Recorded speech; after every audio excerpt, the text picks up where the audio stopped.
Awesome. So my name is Angel, and I'm the training specialist with the Redistricting Data Hub.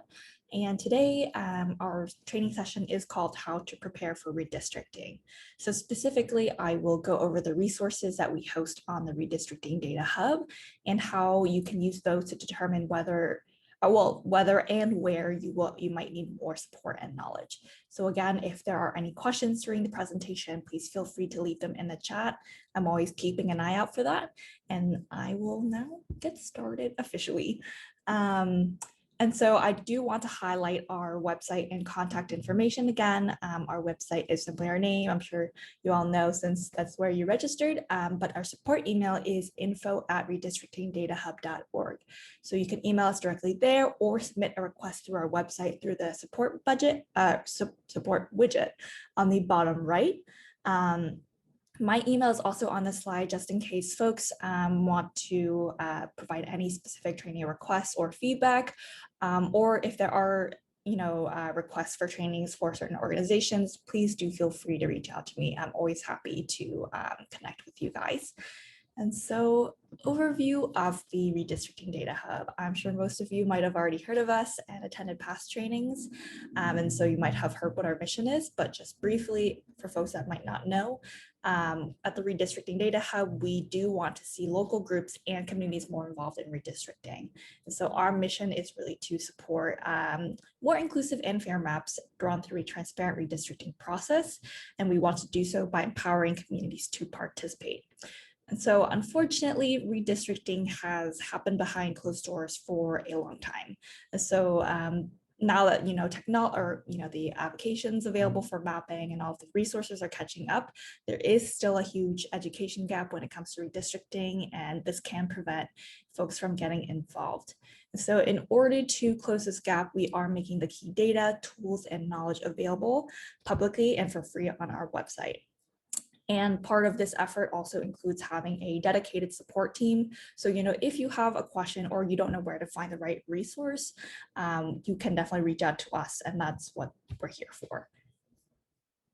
And so one other thing I want to highlight that I think is super cool, and I always say this, but it's the census legacy files. So again, census data is delayed and they are expected to release it on September 30th, but the legacy file release date is mid to late August. I think we're getting a closer date of August 16th, I believe. And so what the legacy files is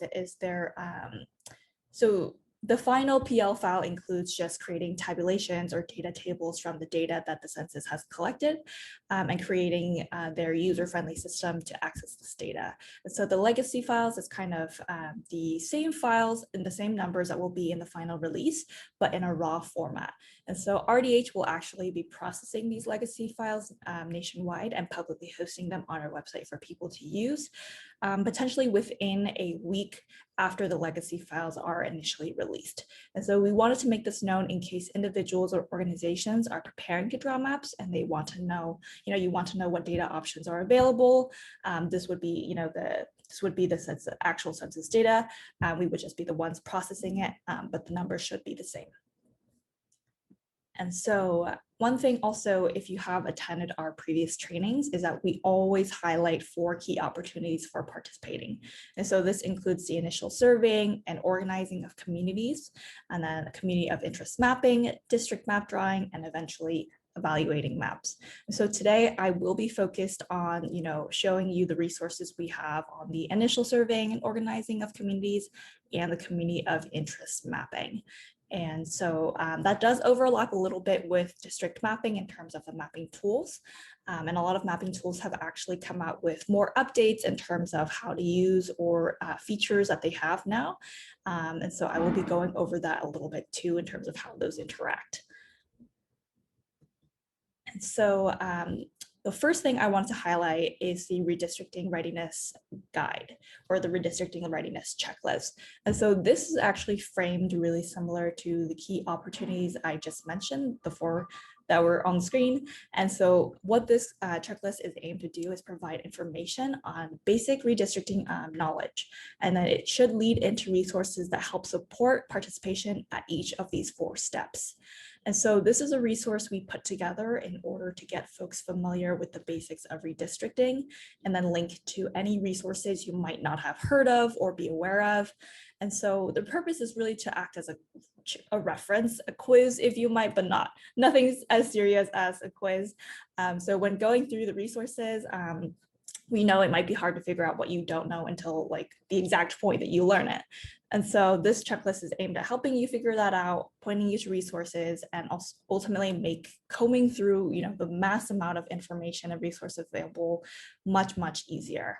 So I will show you this is what that looks like. And so as you can see here, at the top we have our, I hope this is okay. At the top we have our little tool, our drop-down menu, and we have data, engage, and tools. It will be under tools, and it's the redistricting readiness checklist. And so this is the page it looks like. And there's a whole framing that tells you what it's supposed to be used for, but ultimately it is just a treasure trove of resources that we found, and we wanted to share and make sure that folks know they were available.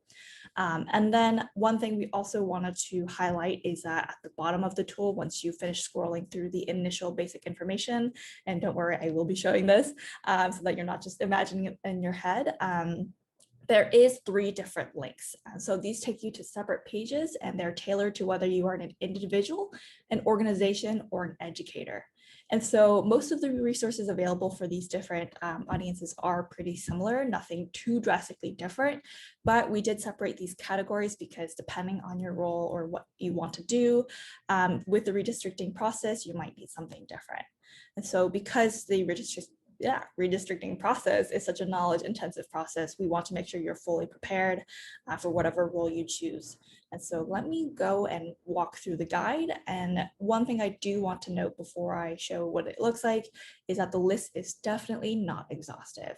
If you have any additional resources you feel really strongly about, please do let us know. We are always open to adding new resources. I'm constantly updating it as I find more information out there. And so this is our website, and then under tools, it's the redistricting readiness checklist. It's taking a little, okay. And so if you want to read through this whole blurb, please feel free to do that. It just describes what it's for, but this is the checklist itself. And so it's just asking yourself questions, because, even for me, as I've learned more and more about redistricting, there are still holes that I need to fill in and figure out where to find that information. And so we've all put that into this guide to help you do the same.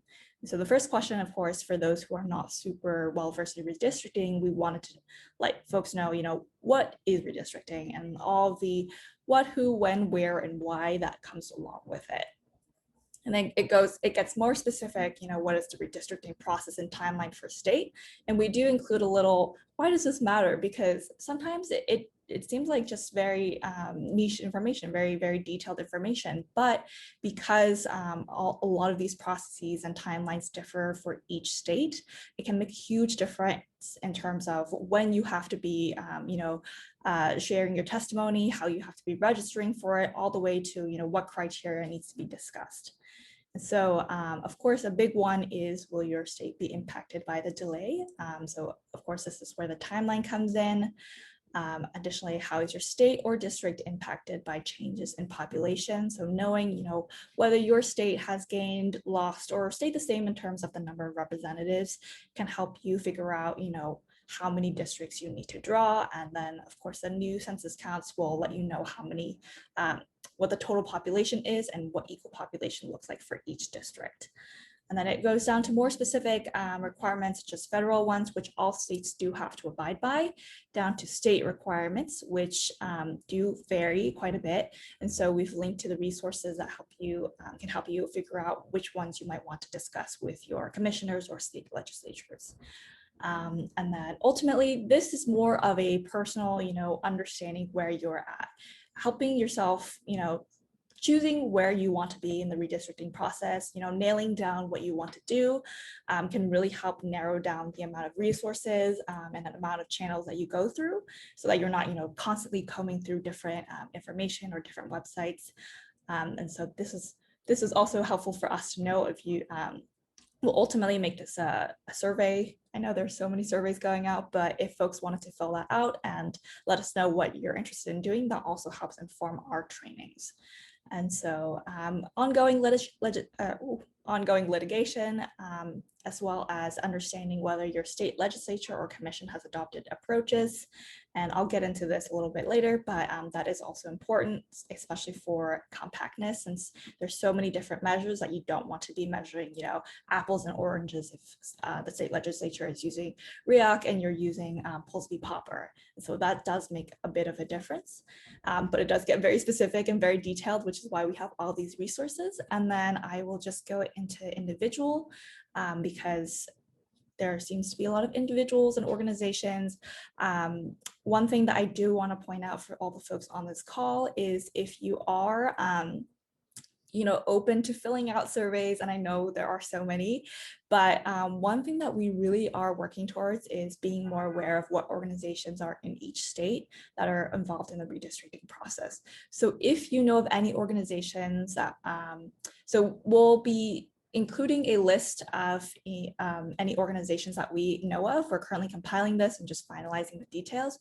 But if you know of any that are not included on the list or not included in our stakeholders, please do let us know through the survey form, and we would love to reach out to them as well to see, where the group is at and what, communications we can have with them going forward, or just letting folks in your state know, for those who aren't aware of which organizations are doing work and want to get connected, we want to let them know as well so they can get engaged.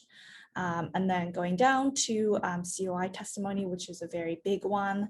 And I will actually go over the helpful hints for giving effective testimony. We've actually compiled this based on experiences of individuals who have been involved in previous redistricting processes. And then going down to drawing and evaluating maps and advocating for nonpartisan redistricting. So this is just the individual side. Let me pop back to the educator side in case any folks are doing, training the trainers or any classroom exercises. It's really just getting students also involved, seeing if there's engagement there, and making sure there are exercises available that you can do, especially with mapping tools, and ultimately just making sure that redistricting is shared in a wide variety of venues and that folks know about it at the very least. Even if they're not super compelled to participate, as long as they know about it and know the resources exist, I think that's a huge step forward. All right, and so I will move back to our PowerPoint. And so one of the things I did want to address, of course, is COI testimony. And so what makes a testimony effective? And so the redistricting readiness checklist does provide an overview of the entire process, but as more commissions and state legislatures hold public meetings, I do want to discuss a part of this process, which is providing COI testimony.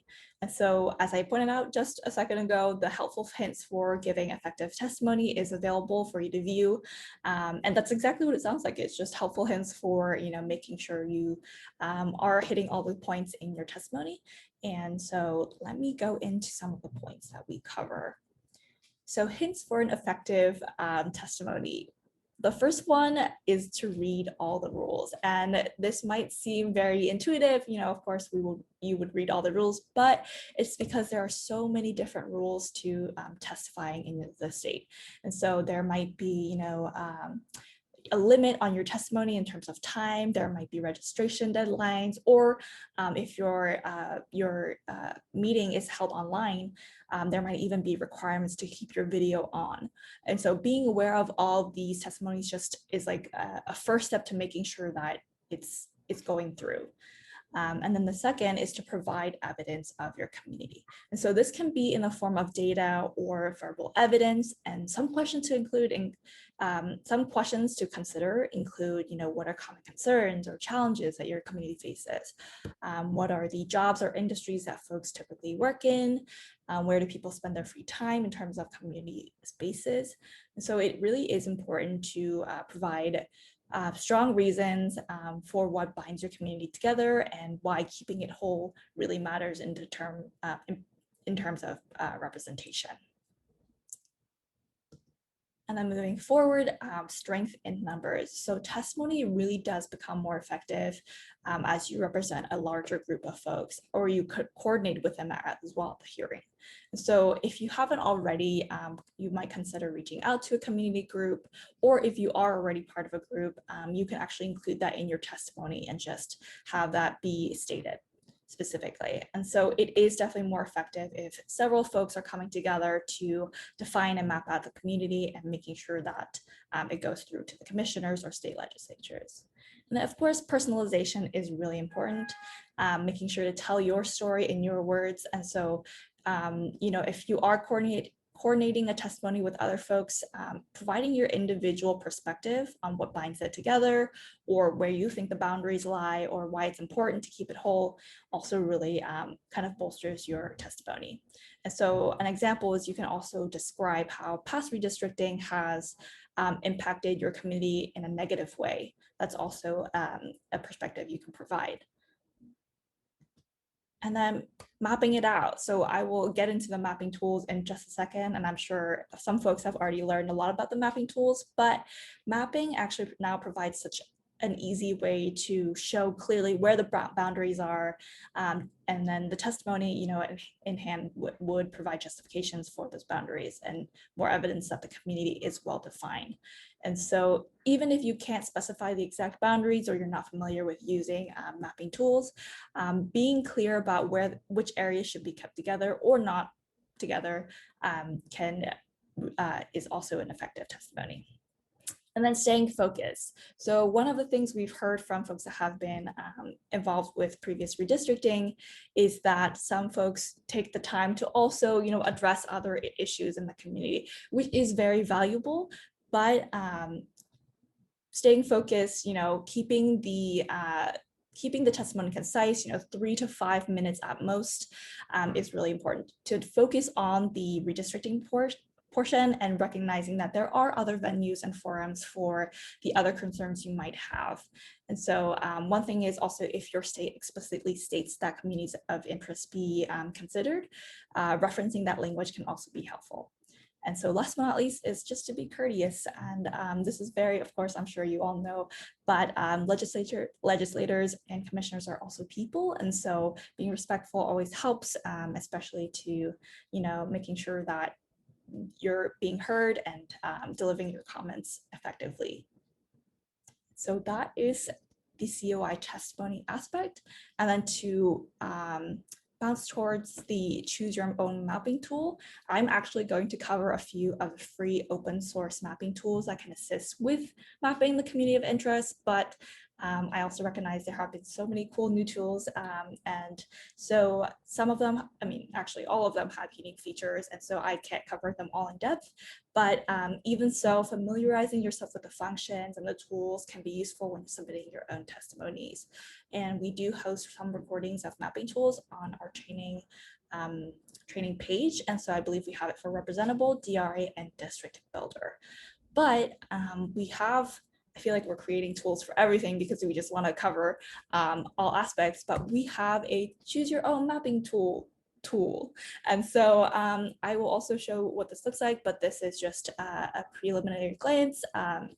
We recognize that folks have a hard time choosing what mapping tool is most appropriate for them. So we did some of the surveying and just asking around for details and summarized all of the most important features based on feedback from folks. And so these features range from just simply what is the purpose of the tool, since not all tools are used for COI or district mapping, to any associated costs, because we know cost can be a barrier. All the way to exportable formats, if you want to use certain formats between software, or plan metrics if you need a specific compactness measure or a specific other analysis measure, and support available for the tool. And so let me go into this. So this is also under the tools, under the choose your own mapping tool. I feel like I say tool a lot now, but so this is just a brief blurb about how to use the tool, but it is just a ginormous table. You can, what's really helpful is to filter it. So if you wanted to, let's say COI, oops, and I spelled that wrong. purpose. And so has any of, let's say, COI mapping is possible. We can go here and we see that these tools do district mapping, but COI mapping is possible, but their initial purpose was not specifically for COI. Or if you want to have, in terms of the exportable map formats, and you want to make sure there is shapefile available because you want to transfer it to another software that uses shapefile.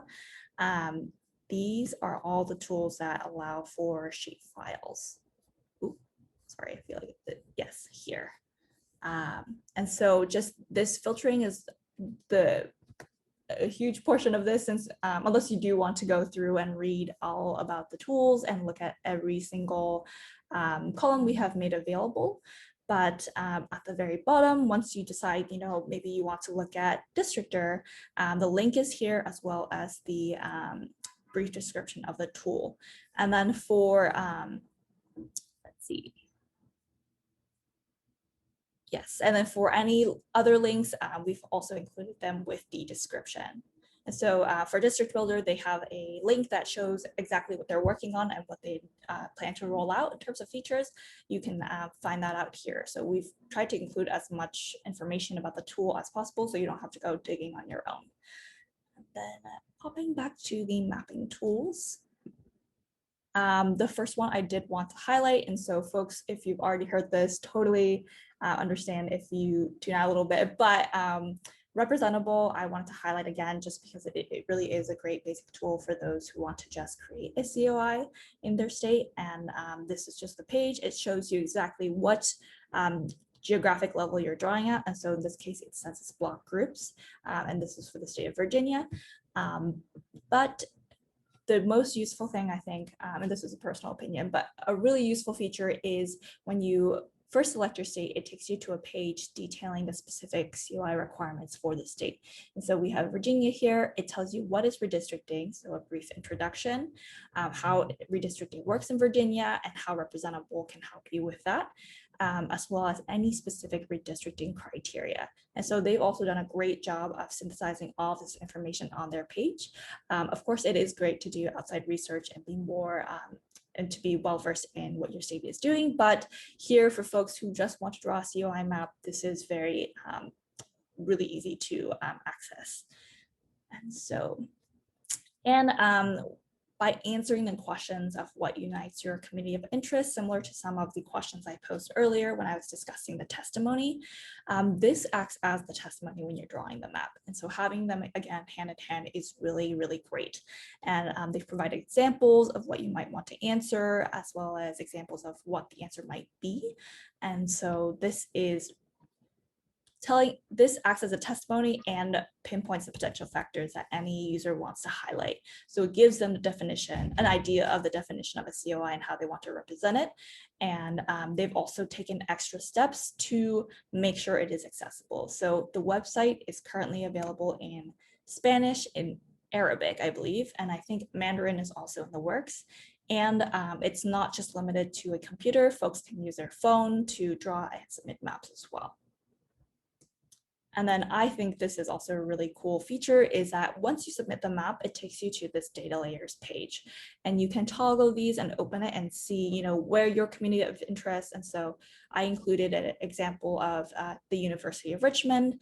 And so you can see how where it lies in relation to, congressional district lines or state Senate district lines. And so seeing, in this example, unfortunately, it looks like the congressional districts cut through the middle of the community of interest. And so that's helpful for reference if you don't know where your current boundaries are and how that affects your community. And then moving forward to Dave's redistricting app, it is a slightly more sophisticated tool to create congressional or state legislative districts. And helpful thing is that it does provide current maps and notable maps when you click on your state, and it links to any redistricting resources. And so as you can see, it provides district information. So you can see the population and the deviation. And this is actually just the current congressional districts. And so you can see the deviation matches what is needed legally, and the population is indicated here for each district. And then once you clicked into a district, and so this is District 1, and here are the details. You can see the population in terms of race or citizen voting age population as well, and some partisan information. And so this is really what is new about Day's redistricting app is it came out with a feature that allows you to draw a community of interest. So previously they only, you could only really draw districts for, district plans, and you could have drawn community of interest, but now they've made it a very specific feature that you can do it with. And it actually links to the overlay function in, I wonder if you can, yes. So at the bottom left, there is a custom overlays function. And so once you draw the community of interest, it actually links to that, and you can include your community of interest when you're drawing a district plan. And so this might make it easier for folks who have several communities they want to keep together, and they need to draw a district plan and keep those lines, not cutting through the middle. That's what this is can be used for. And you can also choose, what shapes you want to use when you're drawing the community of interest, as well as the districts, as well as what census data and any voting age population data and election data. And then here I have also included a, so this might look a little familiar. We just saw it with the representable map. And so I took the representable map created by students at University of Richmond. I downloaded as a GeoJSON, which is one of the formats available to export. And then I imported it into custom overlays down here. And so that's how my map just went from representable into DRA, and now I can start drawing lines again. And so this allows me to draw maps around communities I want to keep intact. But if you wanted to specifically draw it in district or DRA, that's also possible. It's just that if you were collecting maps to representable as an organization or as a community, you could download all those communities at once and include it rather than drawing them individually. So that's a really neat feature. And then Districtr is a mapping tool that includes both community identification and districting. So you can draw districts around your COIs. And so with this tool, you can draw a plan from scratch for statewide or citywide. There may be more options depending on the state, and Districtr is really responsive. So if you want something specific to be included, you can reach out to them and see if that's something they can do for you. So I know for Virginia, in terms of cities, they have Virginia Beach that's specifically included. So it's just a matter of reaching out to them and letting them know what you need. And here you can see what it looks like when you're drawing community of interest. And so again, they have actually really great resources on their website detailing how to collect community maps and sample questions to ask. This is more of a format for folks who are going out in their community and getting information from folks rather than folks in the community drawing it themselves, which is still really helpful. And so that's something you can check out through the districtr.org website. And here you can just see my terrible map drawing skills. But of course, none of these are ideal population, but MGGG can actually help with map collection by setting up an event code. So here at the top right, when you save it, it lets you tag the map. And so if you have multiple folks tagging the map with the same tag or event code, it all collects into one dashboard that's available for event organizers to view.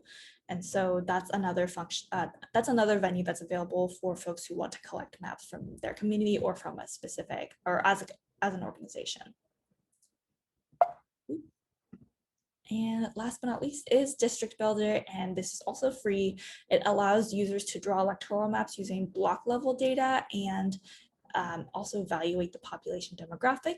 And so similar to DRA and Districtr, it shows you the deviation from population, the race, and also the compactness score, which unfortunately is not shown here, but they do use the Polsby-Popper measure. So if you know your state legislature is or commission is using the Polsby-Popper measure, this might be a good tool for you. But it is not available for all states. They're working on making it available to more states after the census data is released. And so earlier when I pointed to the link for District Builder in terms of future plans, that's where they detail all of that information. And last but not least, I feel like I've been doing a lot of talking and questions. There will be time for questions coming soon, but I do want to give you an example of how some of these resources might work together and support your participation in the redistricting process. So starting from the community of interest testimony and mapping, this relies on inside information that you know about your community. So you know where folks are, what industries or jobs folks are working, you know where your community likes to gather and spend time. And so this is not the only testimony that you can provide to the state legislature or commission. It is incredibly crucial that you do, but folks can also pressure the state legislature or commission to adopt certain state criteria measurements.